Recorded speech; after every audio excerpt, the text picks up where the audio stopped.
I was looking. I miss the blue. We don't announce it. Well, yeah, We should stand together. we are coordinated. Jim is too, so. That's a song. I might do that. Hello, Derek. Hi, Kenny. How's Crystal? Crystal's good. Good. All right. Even with hearing aids, I find I keep moving closer.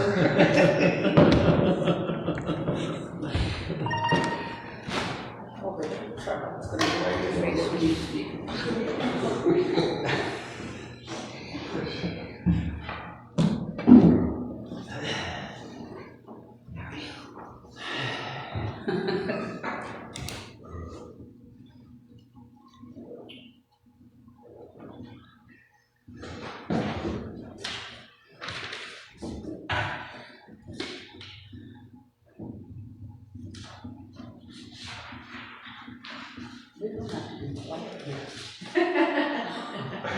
Okay, 3 minutes. We're meditating. Everybody was Oh, meditating. Oh, is that it? Okay. It's like the sun's coming in, we're just not ready to wake up. Well, thank you, because my meditation is drifting toward what I need to catch up on in the last week. Oh.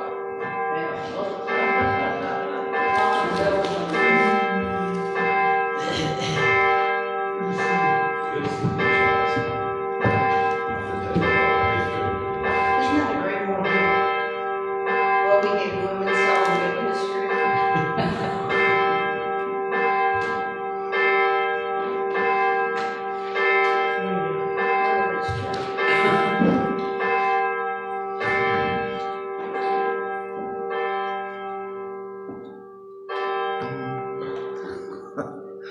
All right, welcome to the First Universalist Church of New Madison on this beautiful spring day. Chilly enough that it's comfortable, and we'll get warmer today, so the door is open. The outdoor is not open, but the front door is open, so we get a little breeze, so hopefully it's not too chilly. Do we have any announcements? I just want to mention, last evening I got a message from Dolly Lewis. She had gone on a trip, I believe, to Florida. Anyway, unfortunately, when she got down there at some point, she fell and broke her arm. Oh my gosh. And so she is back home here with her friend and actually a cousin who used to attend here, Mary, is kind of watching after her, taking care of her, supporting her right now.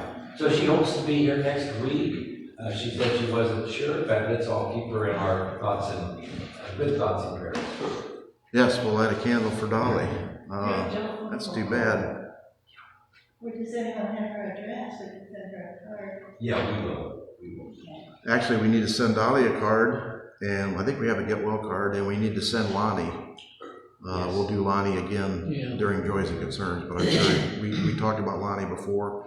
Nothing's really improved, and I've been informed that he really enjoys those cards. He sets them up on the windowsill, and so it's kind of important that we go ahead and send him, maybe every week, send him a card. I think we're kind of out of, we'll have to see what we got back there for cards, because it's a hard thing to send, because sending him a get well card is going to be problematic. And so we want to send a card that says we're with you and we're thinking about you. So we'll see what we can find. Some kind person was either moving or leaving or whatever. There's boxes of food out there. Mike and I will try and get them up to the food pantry. One of us or both of us will take some, and we'll take it up to Fish and drop it off. So that was nice. They didn't leave a name, so we can't thank anybody, but we always appreciate that, and I'm sure the food pantry will appreciate it too. Any other announcements? All right, I was behind today because, as you know, we don't have our refrigerator working yet, so I keep everything at the lake. And I left the lake yesterday and forgot to bring the snacks. But don't panic. I went down to Dollar Store and got some snacks. Unfortunately, they're Atomic War snacks. They're Hostess, hermetically sealed for the next millennium. So, but I'm sure we're all used to eating that stuff, so we'll dig in. And for those, I won't need a refrigerator. They'll stay just like they are for the next 2 or 3 weeks, and I'm not giving them to my dogs, so they're there until you finish eating them. All right, the prelude, which I don't know what it is today. The prelude is called Simple Gifts. Simple Gifts, perfect. And Margaret and I had done it together. I still have it marked from when Margaret and I had done it. But anyway.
Simple Gifts. If you go to the Church of the Brethren, you'll hear that practically every Sunday.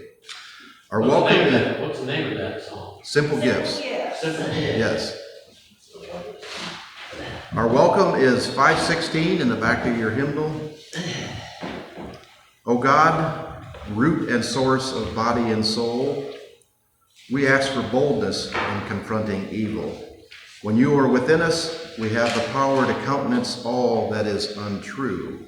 O Father and Mother of all humankind, may we redeem our failings by the good work that we do, in the name of the one, the only God.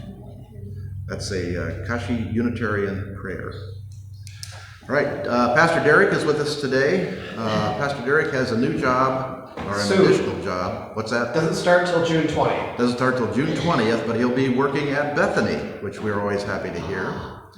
But as working at Bethany, and he tells me, and not until next year will his schedule be totally adjusted, but he's going to be reducing his availability, both for El Dorado and for us. So we're going to have to work out how that comes out.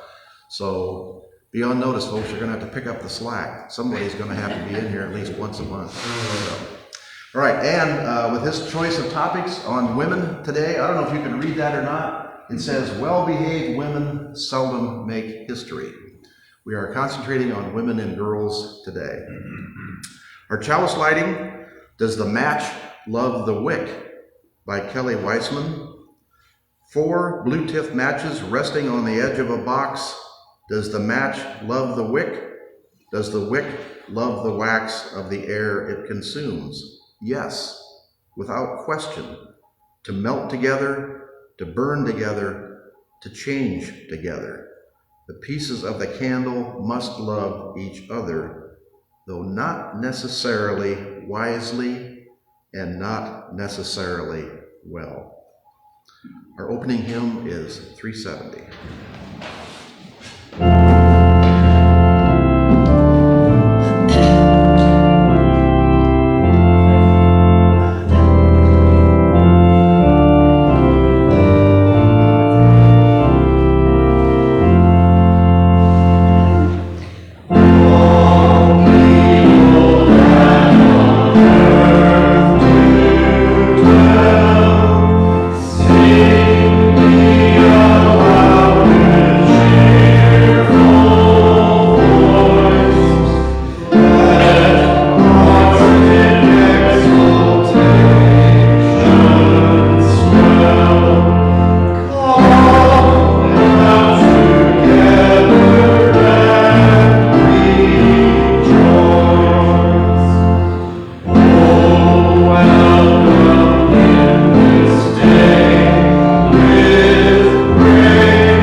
And as I've said before, it is so nice to hear voices lifted in song on a Sunday morning. It really makes church what church should be. All right, our affirmation is 461. And the italicized portion is for you if you would like to. Nothing worth doing is completed in our lifetime. Therefore, we are saved by hope. Nothing true or beautiful or good makes complete sense in any immediate context of history. Therefore, we are saved by faith. Nothing we do, however virtuous, can be accomplished alone. Therefore, we are saved by love. No virtuous act is quite as virtuous from the standpoint of our friend or foe as from our own. Therefore, we are saved by the final form of love, which is forgiveness.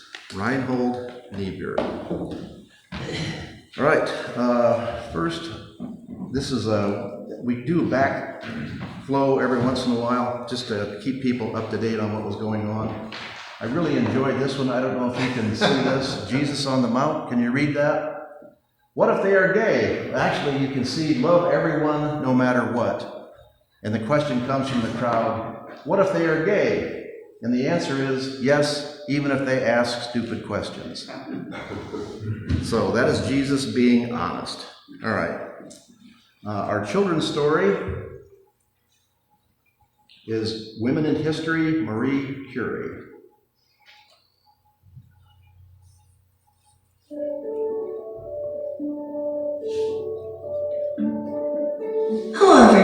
My name is Marie Curie, and I am a physicist and chemist who conducted revolutionary research in radioactivity. While studying uranium rays in school, I discovered the existence of two radioactive elements that I named polonium and radium. Between 1898 and 1902, my husband and I published a total of 32 scientific papers. One paper announced that when exposed to radium, diseased tumor-forming cells were destroyed faster than healthy cells. This paved the way for treating cancer. During World War I saw the need for radiological centers on the front lines and developed radiography units to provide X-ray services to field hospitals. I went on to be the director for the Red Cross Radiology Service and set up France's first military radiology center, which opened in 1914. I was the first woman to receive a Nobel Peace Prize, the first and only woman to receive the Nobel Peace Prize twice, and the only person to win the Nobel Peace Prize in 2 scientific fields. I was so passionate about chemistry and physics that I pushed forward despite the criticism for being a female scientist. At the time, it was mostly men conducting scientific research. I hope that young women look back on my legacy and gain confidence to pursue scientific careers, because you can be the next person to discover something that changes the world.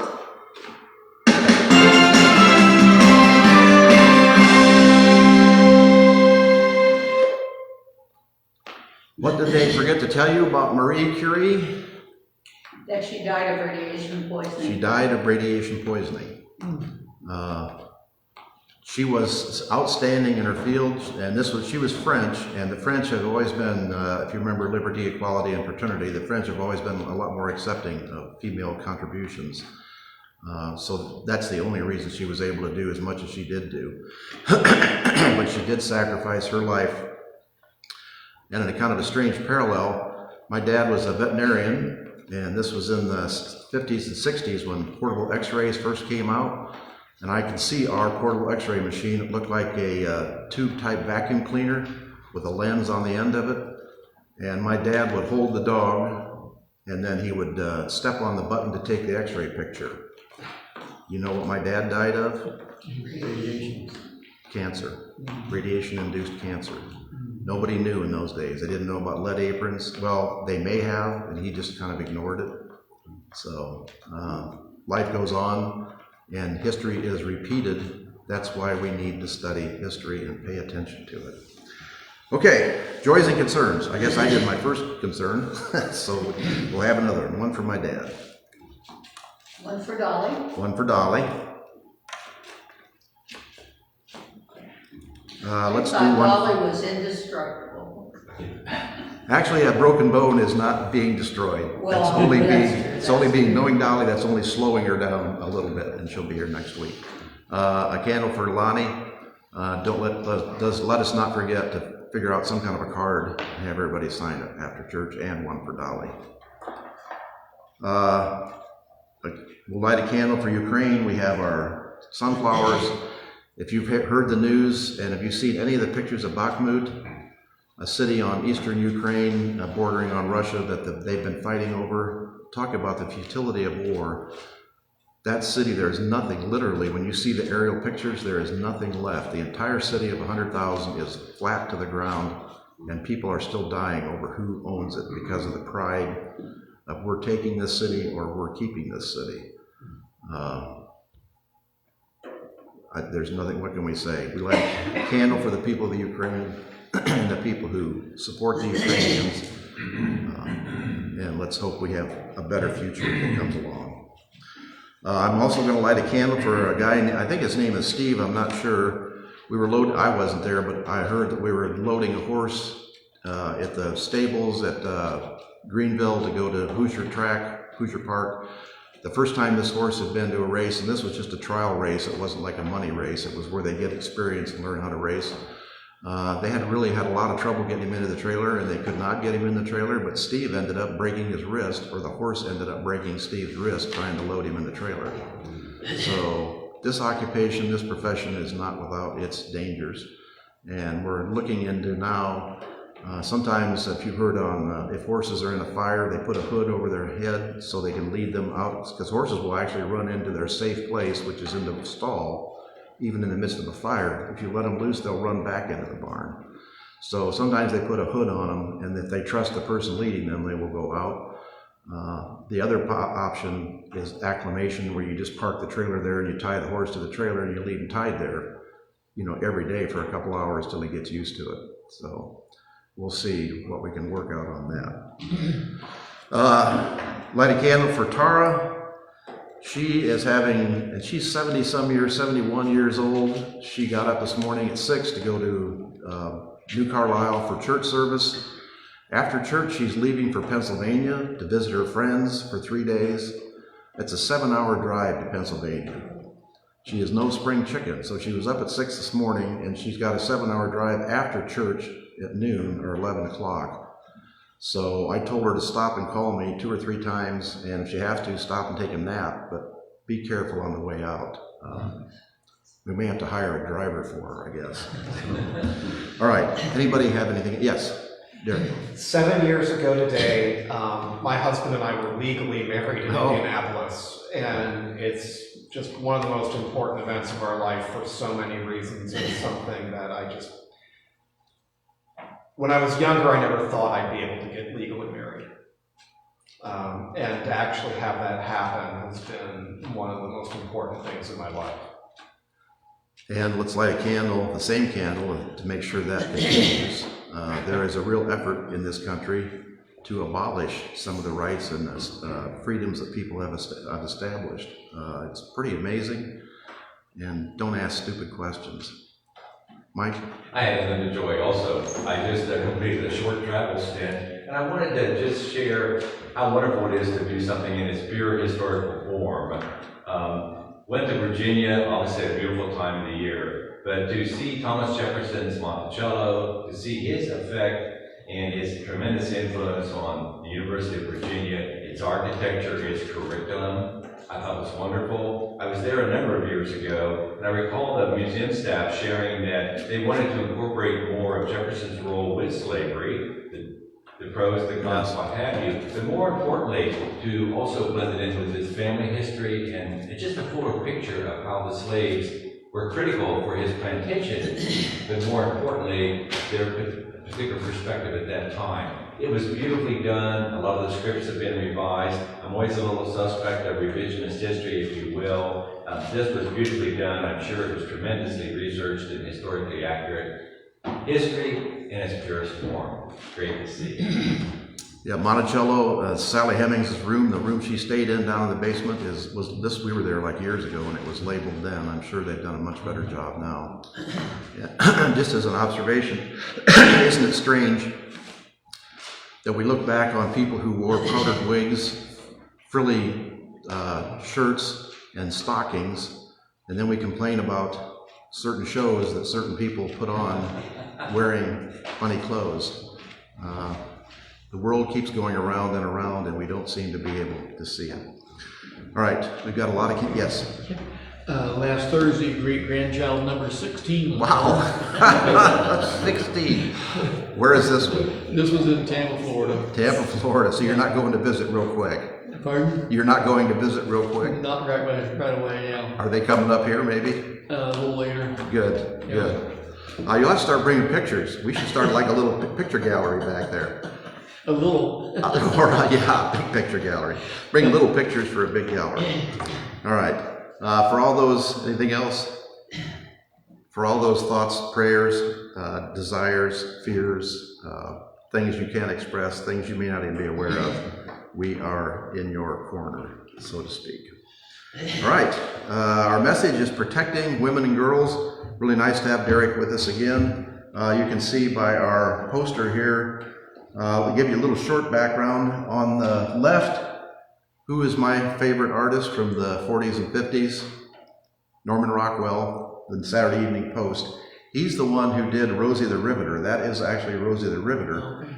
Howard Miller is the guy who did the We Can Do It, and that was done for the Westinghouse Corporation. And somehow the two have blended together, so everybody uses the Howard Miller Westinghouse picture and thinks that is Rosie the Riveter, when actually Norman Rockwell was the one, and this is in 1943, was the most successful bond-raising effort the government has ever seen for World War II was Rosie the Riveter, and it had a tremendous effect on the nation. Women came out of the woodwork to work in the aircraft factories, in the tank factories, in the ammunition factories, because the men had gone off to war, and I might add, on the farms. It opened up a whole new world, and that never really, even though they tried to close it down in the 50s after the war, it never really closed down again. All right.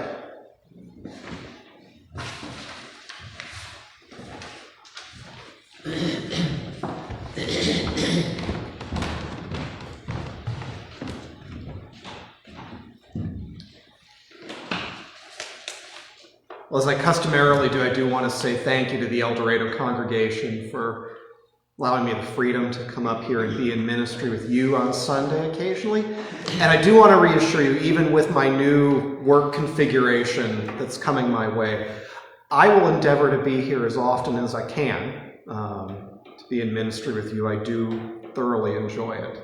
I just need to be able to allow the school a little more flexibility than I have in the past. So, to introduce this Sunday's message, I've got a very short reading. It's from the writings of St. Joan of Arc. And a little footnote, Joan of Arc is the only person in history to have been condemned by the Catholic Church and then later named a saint.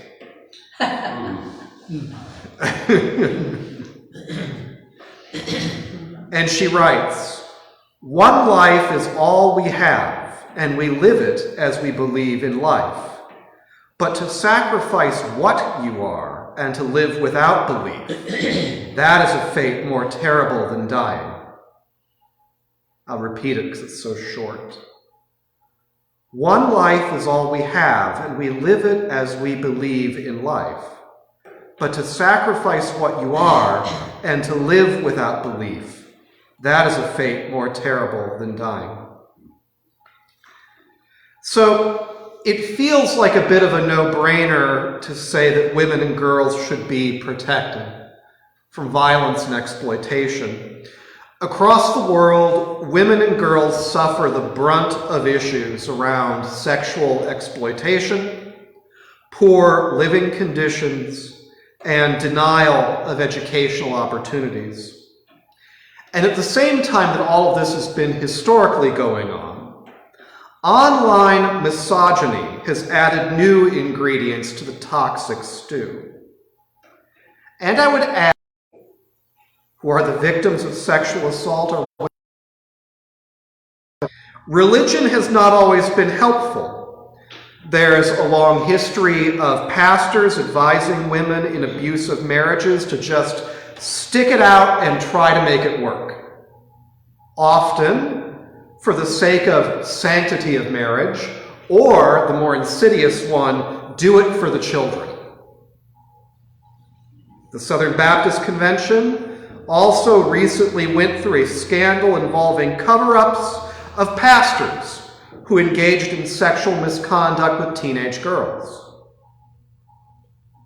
While the phrase protecting women and girls feels like a no-brainer, there is a long history of these words being invoked on behalf of agendas across the spectrum of political movements. These words have been restrictive clothing for women and girls, and to prevent financial independence among women, and to restrict employment options. In other circles that are very different than the ones I just talked about, the same phrase has been invoked to promote movements where men are excluded and then demonized. And it's distressing to see how readily a wide variety of people have found common cause, claiming that in order to better protect women and girls, it is necessary to treat transgender people as inherently perverted or as people dishonestly trying to scam some kind of unfair advantage or as criminals. And I find this troubling at a gut level. I'm disturbed when people I know are used as props in so-called culture wars. and how their basic experiences and motives are slandered. I feel some despair at how easily wedges are forced between people who should otherwise understand each other. Because as a gay man, I have been used as that kind of wedge. And as a pastor, I want to understand why ideas about vulnerability and protection are so easily weaponized. Now, this isn't the first time something like this has happened. This has happened before. It'll probably happen again. Before and after American women were granted the constitutional right to vote in 1920, it was a common argument that to better protect white women and girls from black men, it was necessary to prevent black men from voting. Black men voting was said by some to be a threat to the safety and well-being of white women and girls because black men could get political power over white women, is how the theory went. Part of the problem is one involving language. If the word protect can be used as a slogan to support very different social agendas, there's a challenge there. It's not that the word is meaningless, but there's a challenge in how it gets used. The British theologian Rachel Mann suggests that we are living in a world of the broken covenant between world and word. This means the words people use often fail to grip onto reality and are instead used for seductive or manipulative purposes, instead of being used to tell the truth. Mann notes that this is very true in a society where words are used very aggressively to sell us things. In Parallel Thinking, the author and Episcopal priest Barbara Brown Taylor adds that nourishing words are hard to find, words that contain no razor blades hidden in them, words with no chemical additives. We are in the midst of a crisis of meaning, and the meaning of the phrase protecting women and girls, that's just a symptom. Words and phrases do not always convey the intention behind the speaking and the writing of those words. In fact, the words chosen can be used as verbal camouflage to disguise both ignorance about reality as well as very bad motives. There's a price we all pay, especially in the face of movements that, as St. Joan of Arc put it, forces people to sacrifice who they are and their belief in life, a fate worse than dying. So how might religious principles be of true help instead of being a tool for marginalizing each other or confining people to harmful relationships in the name of being protected? And I have two ideas for you. First, from the teachings of the Buddha, right speech is about the intentions that we bring to our own speech, as well as the intentions that others should be bringing to their speech. Right speech abstains from speaking falsehoods. It abstains from being harsh, and it is not idle speech, just chatting for the sake of being chatty. To put it in more positive terms, right speech is truthful, it is compassionate, and it is an act of generosity to others that it be concise. So speak at the right time, speak things that are true, be kind in your choice of words. Second, if we pay attention to the teachings of Jesus, and we are in a tradition where you can pay attention to the Buddha and Jesus at the same time, and we remember that our spiritual path asks us to pay attention to those teachings of Jesus instead of merely venerating him. Jesus modeled a way of being fully human, and this way undermines a key problem that has damaging effects in our world, not just for women and girls, but also for boys and men. And that problem is toxic humiliation. Consider Jesus being put to death upon a cross. It was torture. And in the Roman world, it was also a way to humiliate populations into silent obedience. On the cross, Jesus showed solidarity with the two thieves, who tradition says were killed alongside him. And showing solidarity with Jesus were the women who followed him. They were the only people among his followers who stayed with him while he was dying. Everyone else took off. There is, I think, a mutual recognition between Jesus and those women about the humiliations that they have in common, humiliations that never should have been. And so I wonder if Jesus and those women discovered something of the Spirit when they stood by each other in their respective hours of need. It seems to me that they would not give up until hope was found. I also wonder if we are able to discover something of our own blessedness when we are able to model right speech for the world. There's an idolatry in our midst that needs to be laid down. It is prevalent in our culture. It is the idolatry of thinking that the ends justify the means, especially when our words are more about manipulation than about being honest. It is the idolatry of religion that craves a God who values power and having power over others. It is the idolatry of wanting to make a religion out of force and macho action. And in its place, perhaps a faith in one another, perhaps a willingness to bear with one another on very difficult questions that do not have easy, straightforward answers. Perhaps a willingness to protect one another from harm instead of harming one group in the name of protecting another.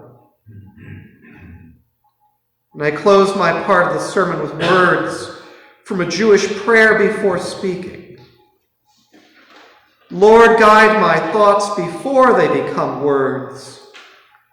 Place a guard over my mouth and a watchman over the doors of my mind.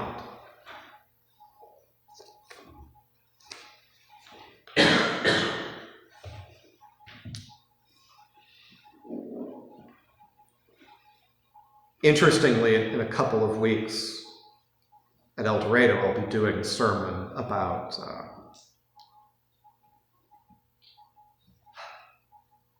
men and boys and the difficulty our culture puts upon them.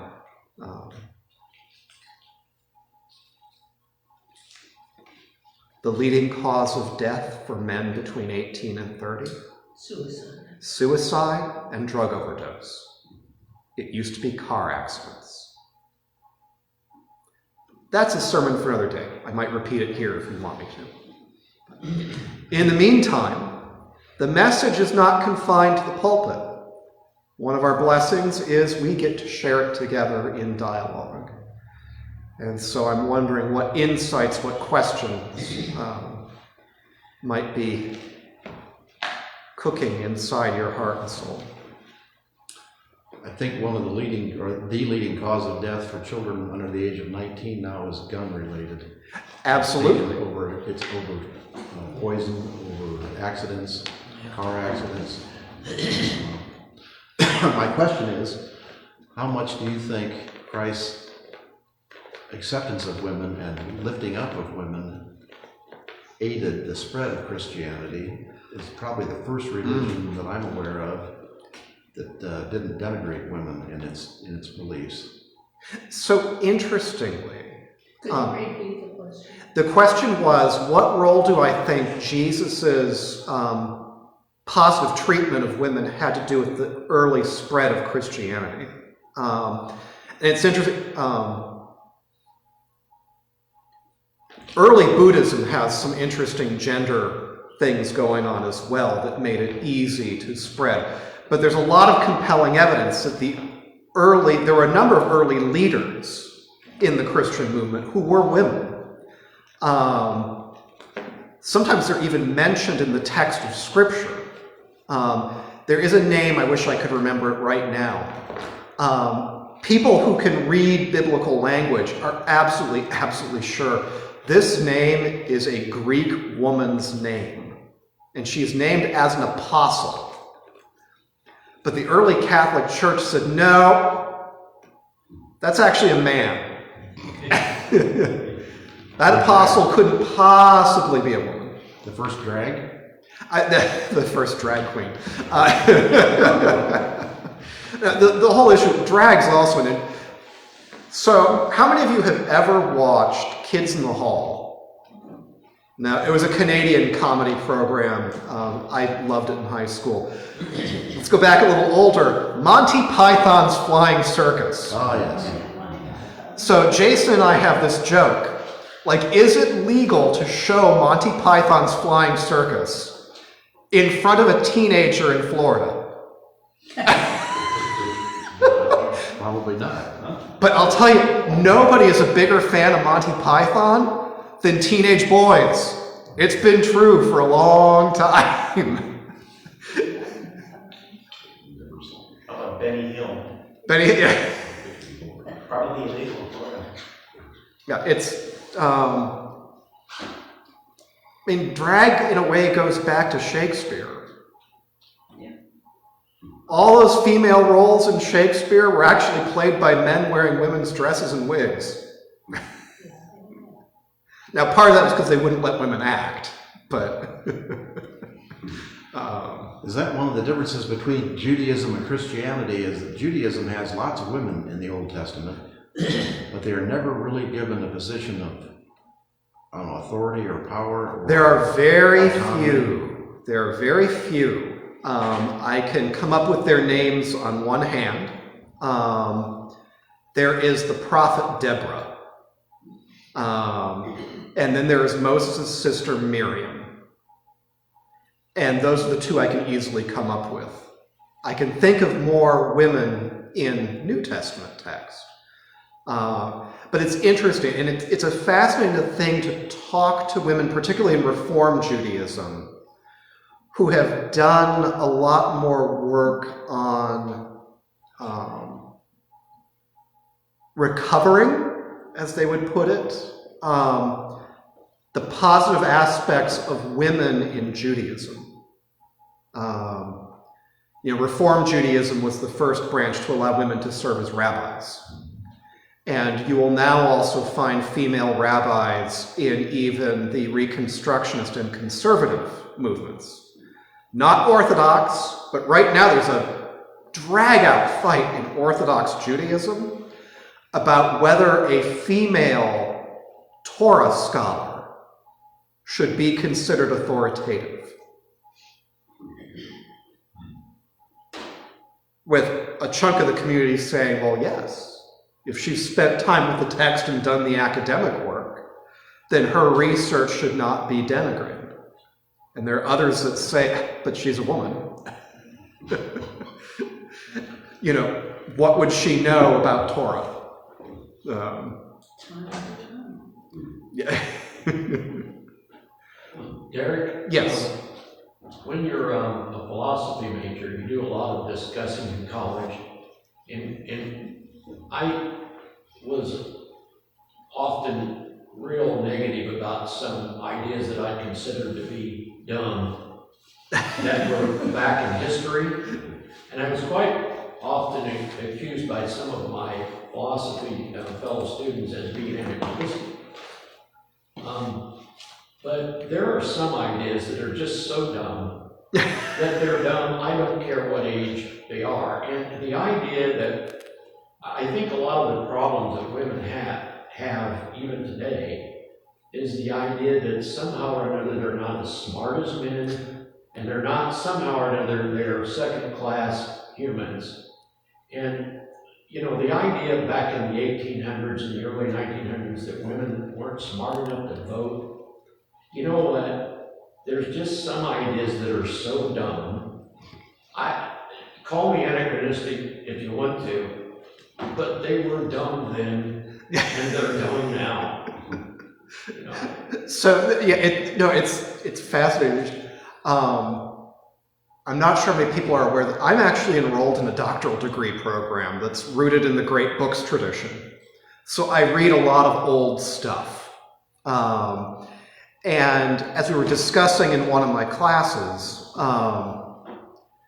there can be a temptation to view something simply because it's old as being, well, I got to agree with it. But as my instructor pointed out, in the great books tradition, we have access to all the great truths and all the great errors of Western civilization. And one of them is, I mean, there was this notion that women are they're hysterical. And they couldn't possibly be, so they're emotionally unstable, and they couldn't possibly be as smart as men. And, you know, it ends up being completely phony through time. Quite often, actually the best known head of the ancient library at Alexandria was a woman. Yeah, that's true. Mm-hmm. Yeah. But it's this trap that cultures erect around people, because if you aren't given the chance to demonstrate that you're competent, people will just assume that you're not. Especially if they want to. Oh yes, and there are people who want to for all kinds of reasons. Selfish satisfaction and power. I'm sorry. But even, you know, religion has not always been helpful on this. You know, as I pointed out, largely, you know, in Christian traditions, pastors telling women in abusive relationships, you need to stick with it. It's a bad thing if you get divorced, or you need to do this for the children. Would he say this? Would he tell the man you need to knock it off for the children? Usually they don't. But even in sort of older forms of Judaism, there's a prayer where men give thanks that they weren't born female. In older forms of Judaism. And, you know, I can go into other religious tradition as well that, you know, institute these kind of biases that assume that women are in some way. So yes, the great errors of human civilization were errors then, they're errors now. Just to what extent do we recognize what's true? When I was taking some classes in comparative religion, one of the comments that the instructor made was that as we were going through all these different religions, and some of them sort of obscure things, women were largely involved, heavily involved, and responsible at the beginning and the founding of them. But over time, the longer a religion goes on, it becomes more and more patriarchal. Yeah, there's that pattern. It's fast. So if we roll forward in time to something quite recent that's very easy to document. The Quakers, from their beginning, had both male and female ministers. That was not something that was a problem. As the pastoral movement, where you had professional pastors leading churches and preaching, as that came up in the United States in the 1800s, and as it became more and more professionalized, the female ministers got more and more and more shunted out to the side. And even in our Universalist movement, which was the first movement in the Western world to ordain women as official ministers. Quakers don't ordain. They've got a whole different concept of ministry. And we think, great, Universalists were ordaining women in North America before anyone else was. However, quite often, they were shunted into positions at very small churches or as assistants to men, because it all became professionalized. And what was the view of the profession? A story that's both funny and slightly tragic. Universalism came out to the frontier, largely involving Universalist women missionaries. A lot of them were trained as school teachers, so they taught school during the week and preached on Sunday. And there's a historic church in Sioux Falls, South Dakota, All Souls, that was founded by a Universalist missionary woman named Eliza Tupper Wilkes. Her husband was a lawyer, so she didn't have to earn a ton of money to support the family. And she founded a bunch of churches in the area, and one of them still exists, All Souls. But there is a story that is told. So when she retired, there was another woman who stepped up and became the next pastor. But after her, the denomination coerced the board into getting a proper man to come out from the East Coast to serve as their minister. Now imagine you've got a church where 2 generations of people have seen nothing but a woman in the pulpit. And when the new male minister got in the pulpit, a child exclaimed from the back of the church, "Mommy, there's a man in the pulpit!" Horrified. The true horror was this dude from Massachusetts couldn't culturally navigate 1905 South Dakota. They would have been better off if they had chosen a woman who had also been serving out on the frontier, out in Iowa and South Dakota. Go ahead. These historical examples are illuminating, but I think what concerns me more is that there seems to me there's some doubling down going on today in key, maybe not key, but important areas. Well, generally I don't like to bring up stuff that feels political. I don't think I can ignore some of this stuff that has come out of Fox News. Including, I just read an interview with a woman who was a producer for one of the news shows, and she was originally primarily producing, I don't know, a woman anchor's news show. I forget who that was. Ultimately, the same producer was moved over to be Tucker Carlson's.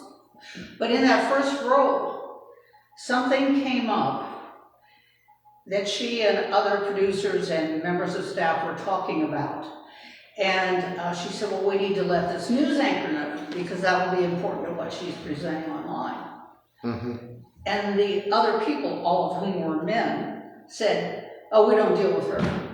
She's menopausal, she's hysterical, she's crazy.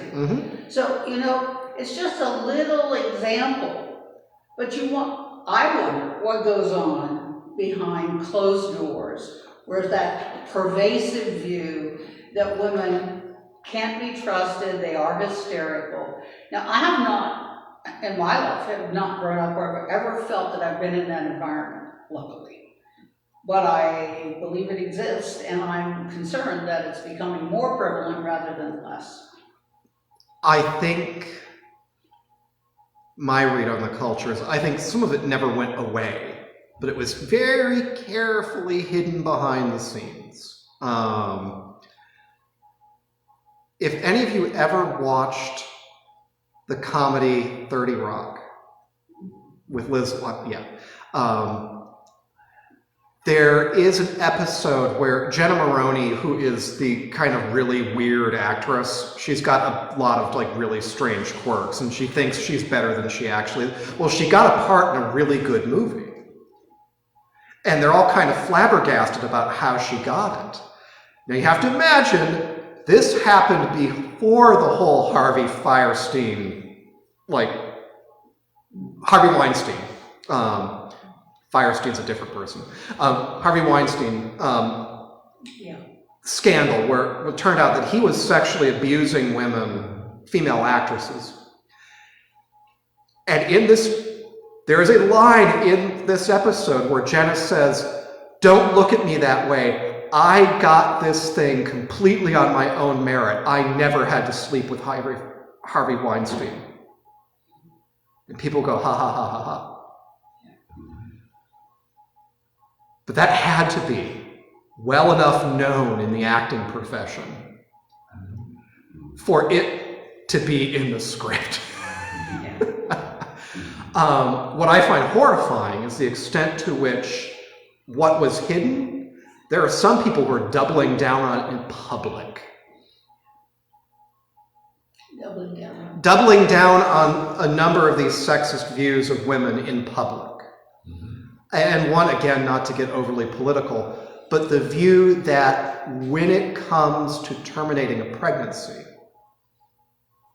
well, women don't really know what they need. They're going to make a bad decision. They're going to regret it afterwards.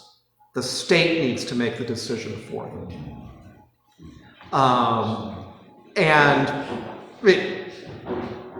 That's part of the argument there. They're going to regret it later. We need to make the decision for them.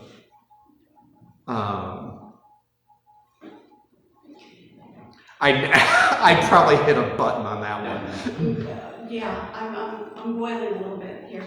But this past weekend, we signed petitions to get things on the ballot for reproductive freedom, to get that on the November ballot. And we brought the little cards that say the wording that is going to be on the ballot. We left that back there. And there's some other smaller cards if anybody wants to take those. Miami Valley Unitarian Church, or Union Church, is having a drive-through petition signing. They have 2 more dates set up, and possibly there's a couple more. The 27th of May and I think June 2nd are the dates for that. But there's a thing back there, it gives the websites and everything. You can look and see where those petition signings are going to go on. So I'll end here with just an observation. In my time as a pastor, I have known 5 women who have chosen to end a pregnancy. With all of them, I would be horrified by the notion of the state inserting itself and telling them exactly what to do. One had severe health problems and a pregnancy was going to be dangerous. The second one had complications partway through the pregnancy, and it was, if you push this, you could wind up sterile. Having the abortion allowed her and her husband to have a healthy child later. Another one was a teenage girl who had been seduced by a 25-year-old man, who then vanished the moment the pregnancy became public. And the other 2 were women that I knew who were in abusive relationships. And they knew and they were in the process of trying to disentangle themselves. And they knew that if they were pregnant and it was known that the guy they were with would use that child as a lever to stay in their life forever. In all 5 cases, I wouldn't want the state inserting itself and telling that woman, we know better than you. well, I think this bill is not just about abortion. And you don't have to, say you disagree with, you don't think abortion is correct. It is giving women the chance to make that determination themselves. Yes. And to make that determination for their, how they're going to control their reproduction. And that's where I. Well, and the woman with the complication, if she had wanted to go through with the pregnancy, I would have supported her 100%. I mean, she knows it's risky, but if that was important to her, because I felt that she needed to be the person who made the decision and not a government entity that's not going to be in her life after the whole thing's done. You touched the nerve. Yeah, I could tell.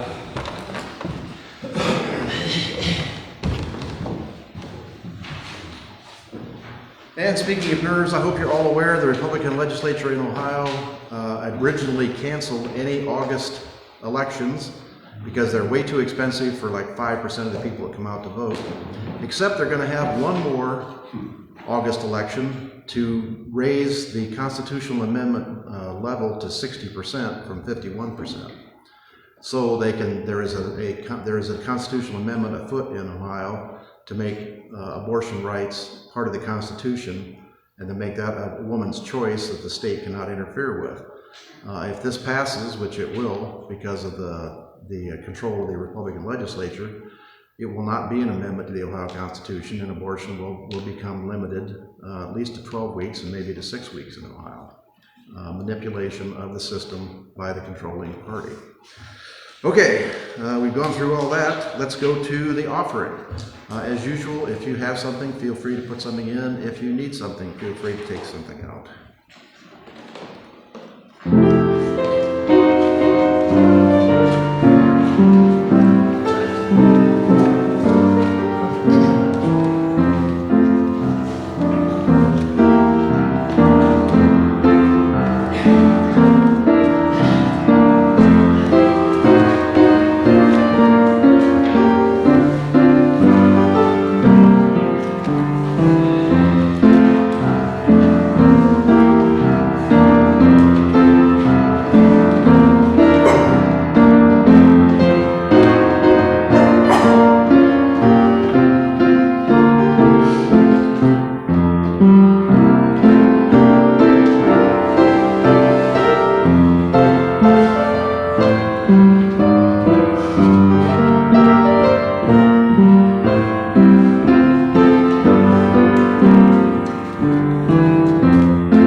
Closing hymn is number 10, O God of, immortal love.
687 is how we extinguish the chalice.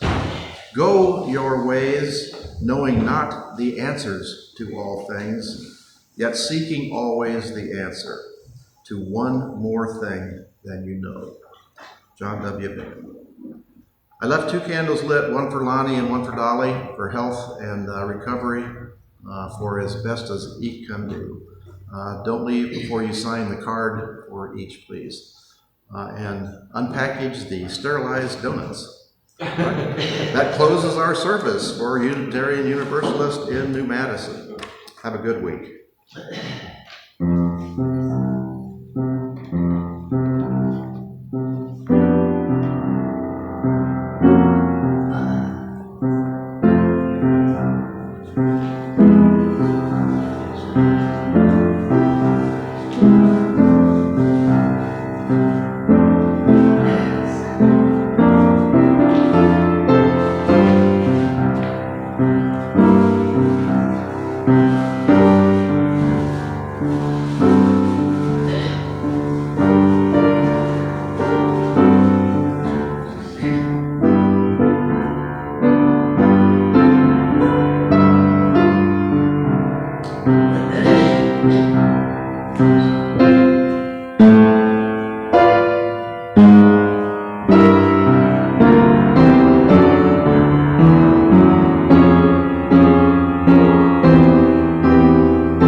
Between the ears is Anastasia. That's in Arizona. Wouldn't it be remarkable to ride your horse to a view like that? So,